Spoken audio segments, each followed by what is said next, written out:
Welcome to the Transform Your Relationship Show. I'm Laura Rubinstein here with the amazing and wonderful Dr. Rhoberta Shaler. Hi, Rhoberta. Hello, Laura. We have to find some other way to describe each other. Let's see. And I'm here with the extraordinary and generous Laura There Rubinstein. you go. Thank you. It's so good. We love having our topics that I like to call them touchy topics sometimes because we deal with those things that we're on our hearts and minds, but not people don't often have real good solutions for. But we demystify it, unravel it, use some strategies. I know you have a ton of strategies because of the specialty you have with hijackals and dealing with difficult people, that is not being even used in the professional world of psychology. Have a rare and well thought out, well crafted, and very effective, humane approach. If I can, how would you describe it? Because that's my I take don't on know. I just got a vision of my running a shelter. Uh, it. Shelter you for know, hijackal well, escaping. in Canada we call where you go and get a rescue dog the Humane Society. Here too, right? Yeah, so I just got that hit. But, basically what I endeavor to do is to help people successfully navigate the journey from recognizing to rebuilding and recovering after being in a toxic relationship. So lots and lots and lots of things. And we have a new website going live this weekend, so very excited. Do you want to Well, it's the share with same us? website, but it's totally changed, and I think it's going to be exciting and edgy and fun and clear, and the Nice. membership site is upgraded, and oh, so many things. Yes, so when you go to forrelationshiphelp.com, you'll be able to follow the progress as we unveil it by the end of the weekend. Woohoo! Yes, and I love doing the show with you because I'm all about helping people do what we're going to talk, face issues, and see themselves in a stronger, more powerful light. I do that through hypnosis or coaching. I do that in their businesses and bring out their brands.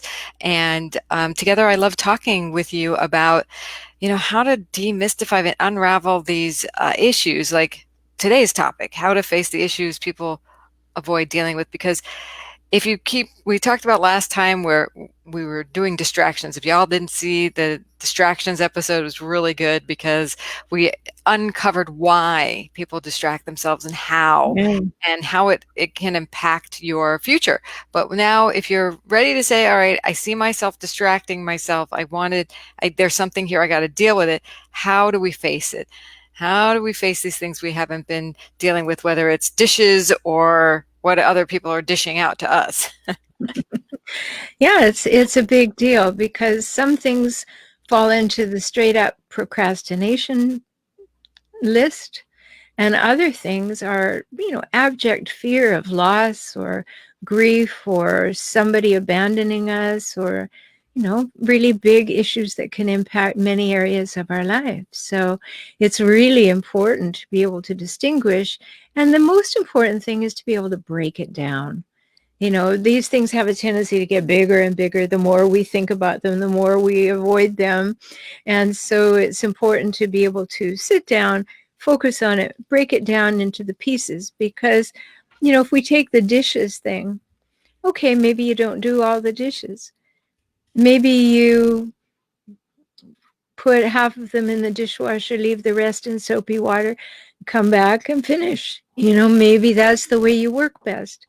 And the same thing is true of ones that are like overwhelmingly emotional. You can't maybe do them all at once, and you can't maybe prepare to have a difficult conversation all at once. You've got to think your way through it, feel your way through it, and then you feel better prepared. So that's what we need, good approaches. Yeah, and I find myself, as you're saying that, I'm thinking about how, when I have like a big emotional thing I've been avoiding, or I don't know how to approach, therefore I'm avoiding it.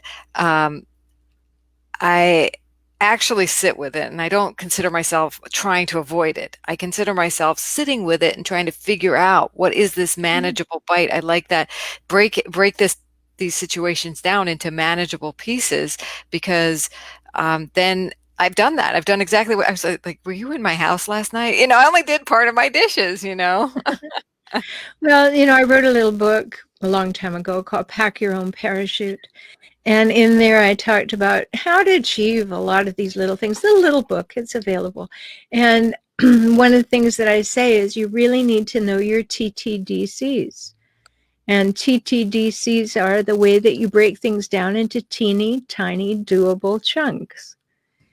And when you know your TTDCs, you're making progress, because one teeny tiny doable chunk, check. Next teeny tiny doable chunk, check, right? And so you go, oh, I'm getting somewhere. And then you meet that magic place in the middle where you tip over to, oh, I'm almost done, as opposed to, oh, I've got to start. And this is a way that we can work with ourselves. If that's our process, this can be very, very useful. It's magical, I think, because you actually get something done. I remember, and this is going to sound really strange, but I was rock climbing. Like, I had a harness on, I was on a mountain, and I felt like I am so stuck here. I am so screwed because I don't see the next handhold or foothold in it's not reachable. It's like overwhelming. And then the overwhelm of how the heck am I going to get off of this rock? I either have to, you know, fall, so to speak. I'm on belay, but I'm on a rope, but or I have to do something. And then somebody down below said, "There's a handhold right to your right, and a foothold just up above your knee. You got this." And then I did it. I took that one handhold, and then they broke it down into those doable chunks, and I put the foot on the knee, and he goes, "You got this." I said, "Okay, give me a little assist," because you can hold the rope for me really strong. And then I did it. And then when I got there, I was like, "Oh, that wasn't so hard." Yeah. That's And what you felt accomplished, yes, exactly. So those teeny tiny doable chunks, whether it's you're on a rock trying to climb a mountain or you're trying to get your dishes done, when I only did part of it, I could come back and say, "Oh, I only have a little bit more to do." It's not like this overwhelming task. So, Hmm. huge. Now, how do Well, we face? when I went through a period of not being well and I didn't have much energy, I really had to practice this. Yeah. Right. And sometimes I'll have clients. When I owned the retreat center up in Canada in the 90s, I was working with people who had diagnoses all the time. And I would teach them this very thing. They say, oh, I can't do this. Oh, you can, but it's teeny tiny doable chunks. You can't do it like you used to do it. You can't do it like you'd like to do it, but you can do it. Yes. And then, that's a new way of being for people. And sure, many of them recovered and they could have that as one of their strategies. However, it's a good strategy for all of us. It's a great strategy. And so, how do we translate that into facing the issues that when people are dishing stuff out to us, or we feel like we have something that we are not able to say and express to someone, but, we want to make headway in that relationship? Well, I think there are two parts to that. One of them is when you feel like you have to immediately respond, like somebody does something outrageous and you feel like you can't let that go by. That's a different preparation, a very quick preparation, as Mhm. opposed to getting off that call, because of course today everything seems to be a call. Uh, Right. Getting off that call and having a think about it and saying, oh, that was just not all right with me on many levels, and then being able to prepare your strategy. So in the moment, one of the good things is to be able to say, I'm going to have to think about that. It's not sitting very well. And so you're just talking about you, as usual. We talk about the personal weather report, but you're just thinking about you, like, Right. oh, something something just didn't sit right with me with that. I'm going to have to think about that. We'll get back to you on that. And then keep the conversation going. You can do that. If it's totally outrageous, then hopefully you'll master the personal weather report, which is in Kaizen for couples, and be able to say something like, that really doesn't work for me. What would work for me is this. or I feel very disrespected right now, and just sit there. To be able to report out something that's happening within you. You're not calling them disrespectful. You're saying, and of course, there will always be people who say, okay, well, so you're using a strategy and you said you feel disrespected. And really, what you're telling me is I'm disrespectful. And no, actually, I'm just saying this is how I feel and I'm willing to look at it. But I'm just trying to further the conversation by giving you some information about what's going on within me. And you may have to teach like that. You may have to have a teachable moment. But it's very important to not blurt. I've said so many times, when you blurt, you hurt, and you've said it back to me many times. But we don't feel good when we blurt, because it's kind of a knee-jerk reaction. It's just a reaction rather than a response. And so we want to practice. And so one of the ways we practice is when it isn't immediate, then we kind of take it offline and have a think about it. Like, what do I want as a result of this exchange with this person? I think that's an invaluable question that I've put out for years with clients and in my writing. Like, take a moment and say, where do I really want to get with this? What do I want as a result of this exchange? Where would I like to be with this relationship or this issue 10 minutes from now? And how would I get to there? It's so funny you say that. It's similar to what I do in a marketing strategy. I ask people, what result are you wanting to do from doing all this upfront work? Because so many times people just do a marketing thing and do it a market, put on social media, do this, do that. And I'm like, no, you got to take a bigger picture look at this. You're developing relationships with the outside world. So who do you want to attract? Do you want them in your life or not? It's kind of like the same thing. And in what way? And Mhm. do you want to piss them off, or do you want to like just, you know, a- attract people who just resonate with your message, and the other people just won't get it, right? So similarly, if you take a think about it, then you can go and say, well, what I really need is this for me, and this is what I want for the overall relationship. And then you can start asking the questions. Okay, so say I want this. How do I get it? Then what's the next Exactly. step? Exactly. And, I remember having a conversation with my grandson, and I said to him, this is a very important question for you, because you should ask it about all kinds of things. What do I want as a result of this exchange? I'm going to use this next half hour anyway. What do I want to exchange that half hour for? Right? I mean, it applies to everything. And so if you're in a situation where there's maybe high emotional content, it's really a good idea to step back, get back into your balanced self, and be able to ask that question. Where would I like to be with this relationship in, as a result of the next conversation? Do I want to preserve the relationship as a higher priority than have my needs met in the exact way I want them met? Do I want to be very, very clear that I have a boundary, and if that happens again, we won't be talking further, you know, and everything in between. So it gives us an opportunity to figure it out. Now, to hook into our last session on distraction, what people really seem to like to do is to have that moment where they know they've got to do something, and then they like to distract themselves like crazy and hope they're going to avoid talking to that person until they're ready, but they're doing nothing to get ready. Mm.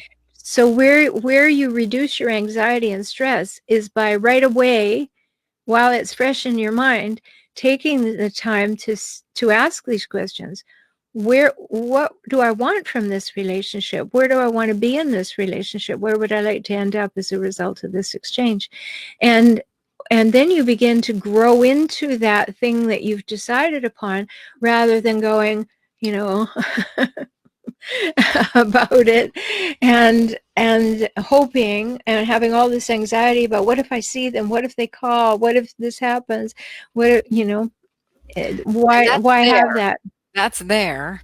So where is the step? And I don't know if it comes, when you're thinking about these questions, or you think about these questions, then you take the step to calm yourself, to get back to your center, because sometimes you can clearly think about it after that. So maybe you think, calm, think. I don't know. Yeah, that's true. And I think calm always is best first.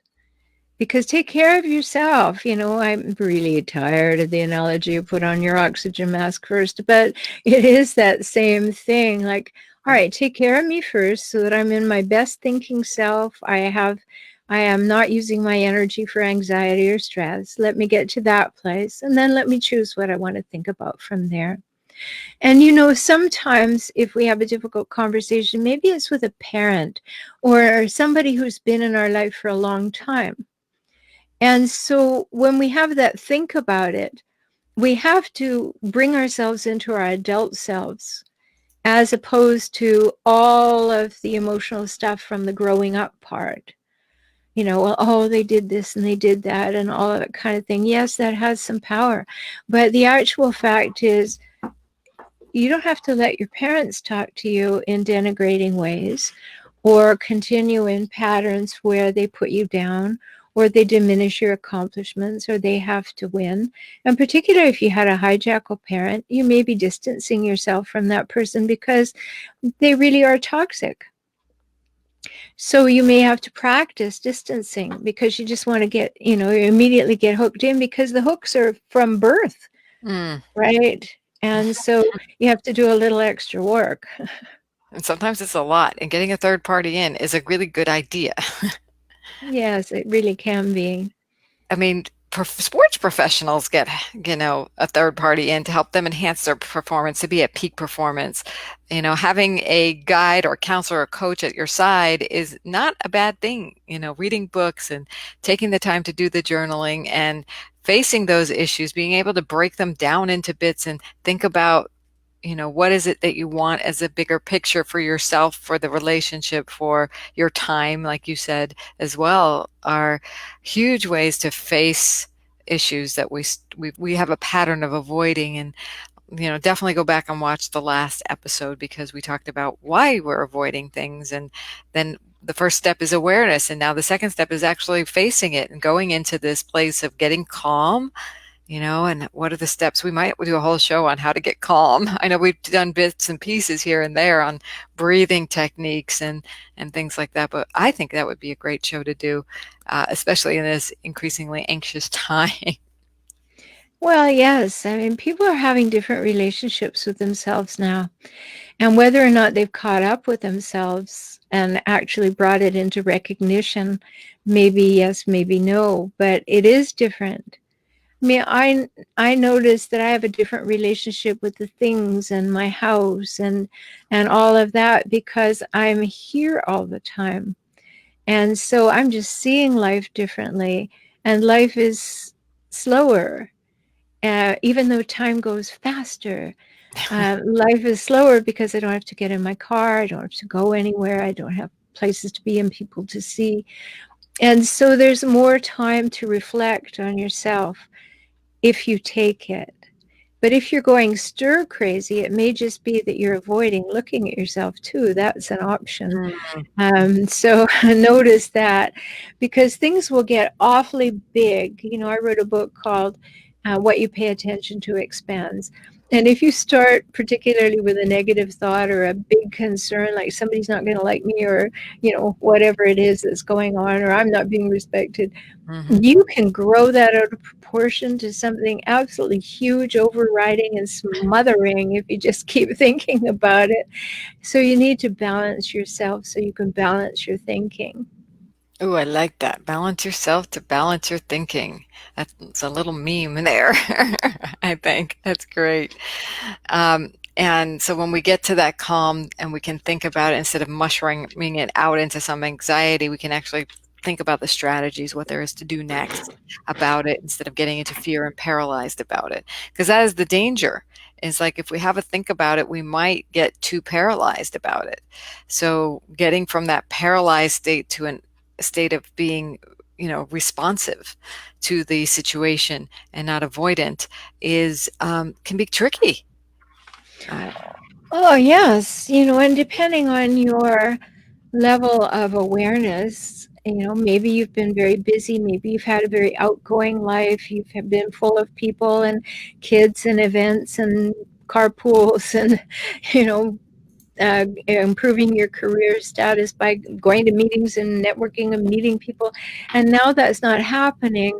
And so your focus is different or can be different. Instead of grieving what you don't have, you can change your focus to saying, all right, this is a good time for a little cocooning every day.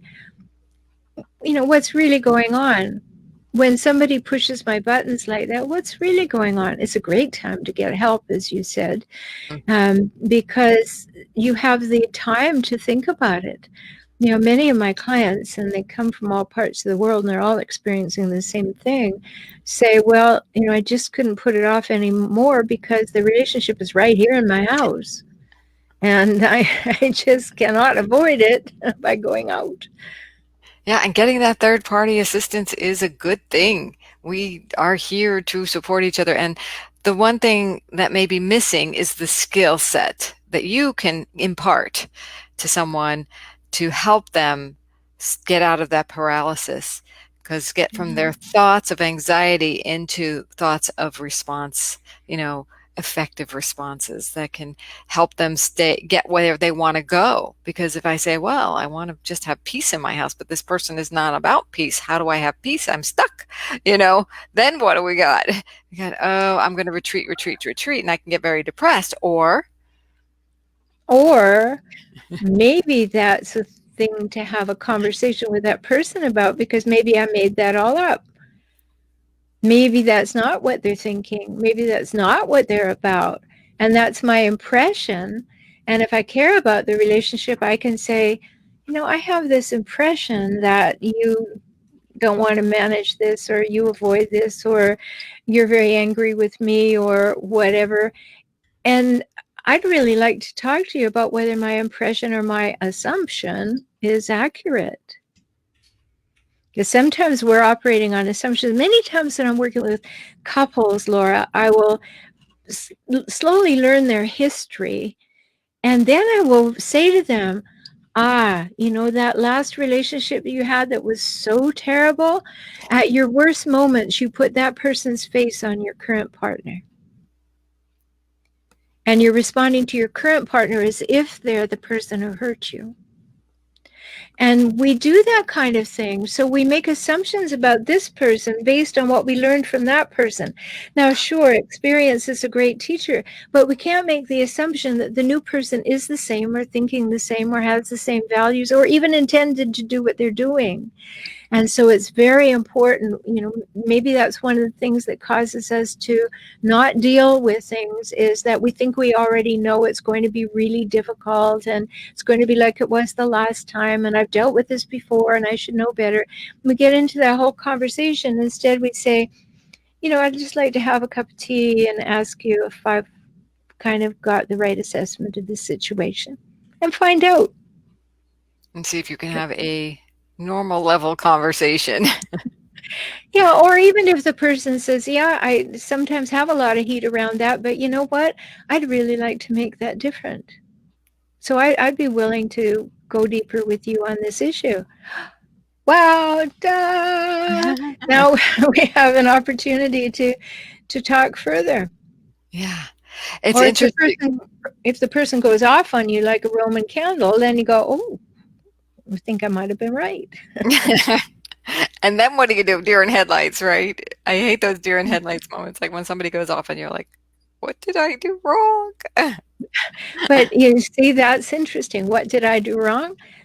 I invite people to switch that one, because that's an automatic response from Uh-huh. younger years, Yes. and say, oh, tell me more about that. So you lean in to learn about the person. Ah, yeah. So you can get out of your deer in headlights moment by leaning in and saying, this is a strong reaction. Tell me more.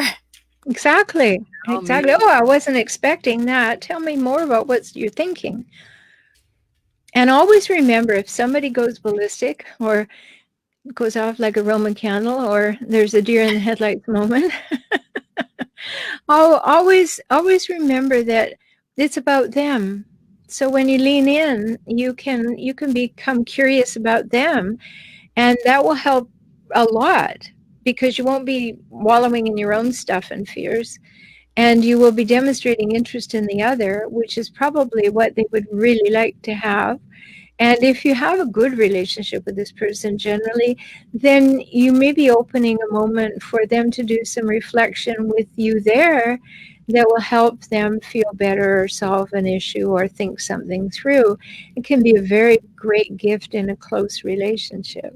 I find that some people just want to be right. Oh, yeah, there's a bunch of those.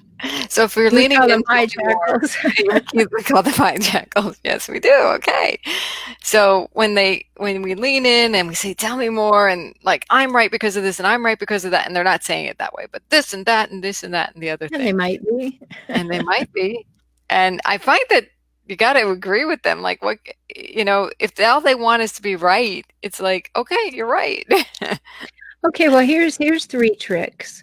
When somebody goes off like a Roman candle, or they want to be right, you can simply match them using a little NLP. And I'm not a vast fan of the over application of NLP, but I did like this. I did a master's program in NLP, so I do have opinions.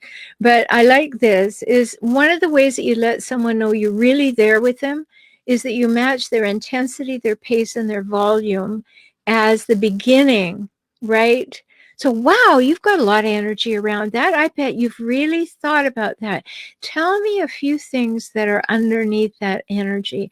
And so you match them and you pull back, and they feel like, oh, you got me. And then you can actually bring them down a little bit in the energy so they can get back into their mind. Because what happens when someone gets a lot of energy around it is they go into their feelings. And when they do that, their body goes into arousal. When the body goes into the arousal, the brain thinks that we're being attacked. And when we're being attacked, the brain says, keep the lung and hearts alive. So we lose some blood down from all our appendages, including our head.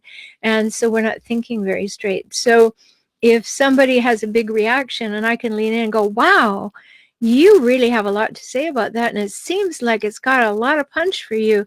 Maybe would you be willing to talk about that a little bit more so I could understand? Because I'm really interested and I'd like to know. And that gives them the opportunity to kind of breathe down. And of course, if they're planning on going stratospheric, you can't do anything about that. Just, Especially if they keep going on and oh, on about how you're to blame. yeah, maybe I'll sidestep this conversation. So yeah, Not when that I'm unwilling to take responsibility for my part in it, but if I didn't have any of that, I can only be interested in your response. Like, oh, I had no idea that's not accurate for me, but I'd love to know where you got that impression.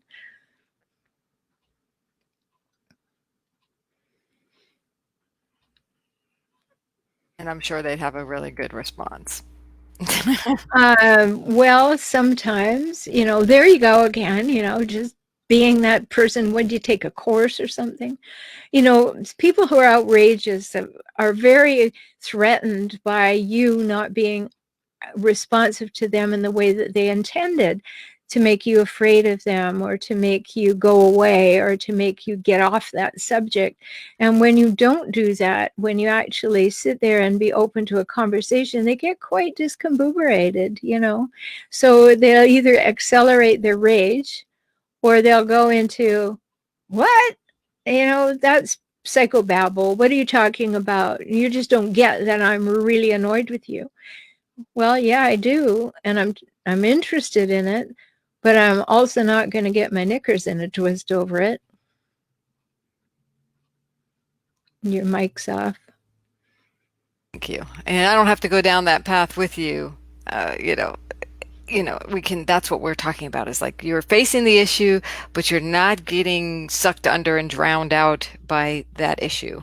So I love the tools we've talked about today, from the personal weather report to the listening and leaning in to the breaking it down into tiny bits to taking a time to have a think about. We've talked about a lot of great, incredible tips for how to face issues that people often avoid dealing with. And would love to hear thoughts here that if anyone has any, we are here for you to answer questions and to provide more interesting and stimulating talk around resolving these things so we can have the flourishing relationship, so we can have more peace in our lives and in our world. Thank you very much.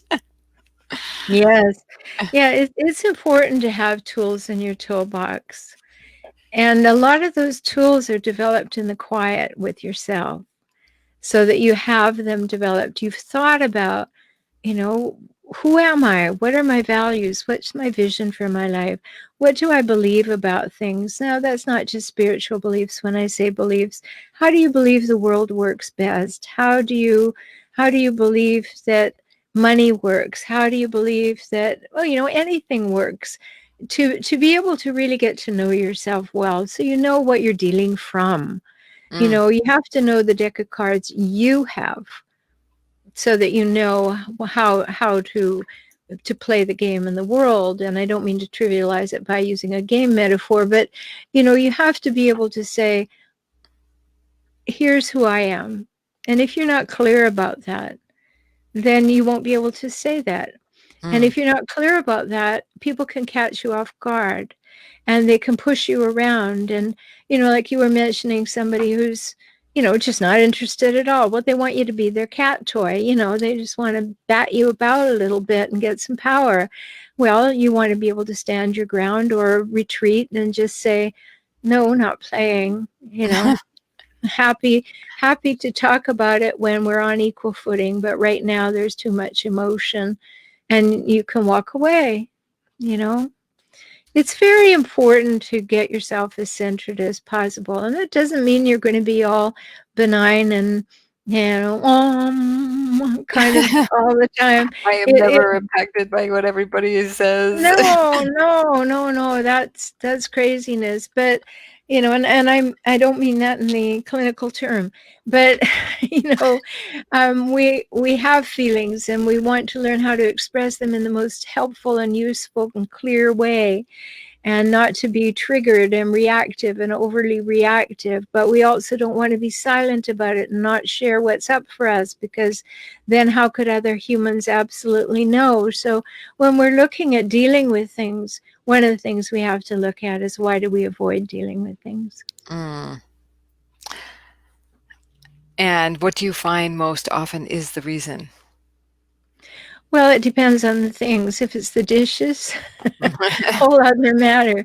But if it's a volatile conversation, or you're afraid somebody's going to be disappointed and you might lose the relationship, then it's very important to have prepared yourself as to know what is of high value to you and be able to express it and be able to tell someone, I'd like to work on this because I value the relationship.